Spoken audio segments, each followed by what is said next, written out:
G'day, welcome to Todd's Kitchen, and boy do I have a treat for you today. After experimenting with many different variations, I finally came up with a perfect recipe for today's video. So join me today as we make jelly beans.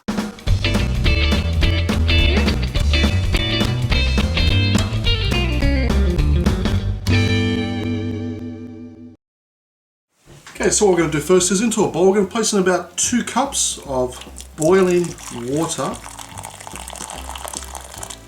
And then to that we're going to add in 2 packets of unflavoured gelatin. Now it's better to buy the unflavoured version, that way you can flavour it up any way that you like. And we're just going to stir it through just till the gelatin is completely dissolved in the water. Okay, now this is the part where you can mix it up quite a bit. Now you've got all different types of flavours. For this particular one I'm going to use a strawberry essence. Now you definitely don't need too much for these, just a few drops. And then if you choose as well to colour it up, I'm going to use some red food colouring. Just about 3 or 4 drops. And I'm just going to stir that through. Okay, once I've done that, we're going to leave this for about, say, half an hour just to completely cool down, not harden. We'll let it cool down, and that's because we're using a plastic mould. Okay, I've got 2 types of moulds here. This one's like a silicon type jelly bean mould. Now I found this one on eBay, so you can just search for it if you like.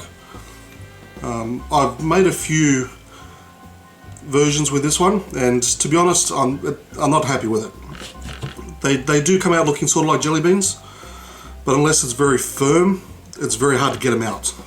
So I'm also going to use this mold. It's more of a mini Easter egg type mold, and this one works out far better. So it's just a simple matter of grabbing your mixture, and we're just going to fill up all the holes in this one. And with the remaining mixture, I'm just going to fill up these mini type Easter egg ones. So when it comes down to which mold you want to use, I highly recommend you just use this Easter egg type one, because honestly you're just wasting the time and money by getting this silicon mold. But I'm doing it with a silicon mold anyway, just in case you decide you want to, just so you can see the end results. Okay, so once done, we're going to place these into the fridge for about good 2 hours to completely set. Now what I do recommend with especially the silicon one is you put it into the fridge for an additional, say, 40 minutes, just to harden up the jellies inside. It will make it a little bit easier to get them out. Okay, so I've just taken these both out of the freezer because I use the freezer to harden them up a little bit. Now these are the half Easter egg type versions.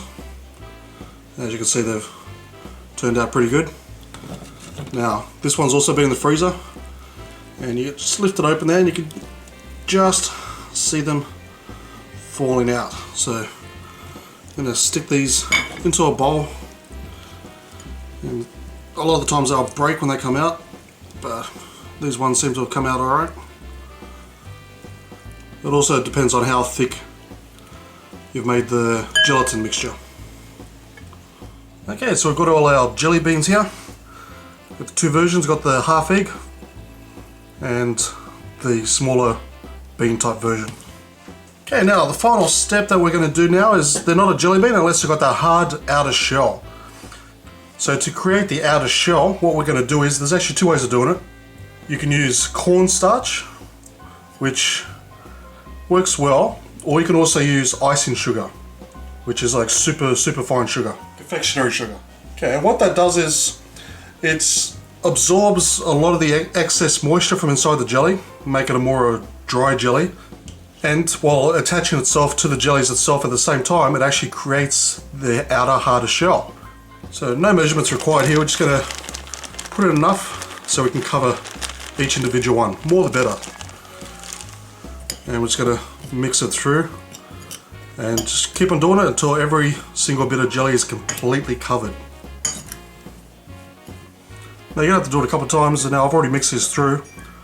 But as you can see with this one, for example, it's already absorbing some of the liquid, so now it's coming up clear again. So what we're going to do is just keep on adding the icing sugar until they're all white. Okay, so once done, we're going to let this sit at room temperature for ideally 2 days. And after 2 days, it's going to absorb all that liquid, and it's also going to create a nice hard outer shell.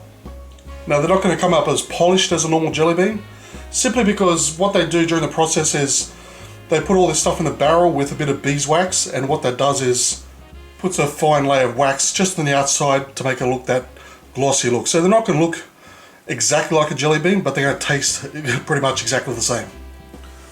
Okay, so it's been a couple of days, and look at that. They've come out looking fantastic. You just look at some of these jelly beans are out there. And you've got the egg-shaped ones as well. Now, I've only done the one colour, mainly because I've spent 15 hours already perfecting this recipe so that you can make it at home. But you can choose any colour that you like, any flavour that you like. But they've turned out just fantastic too. They're soft in the middle, and listen to this. They have that hard outer shell. Now time to give one of these a try.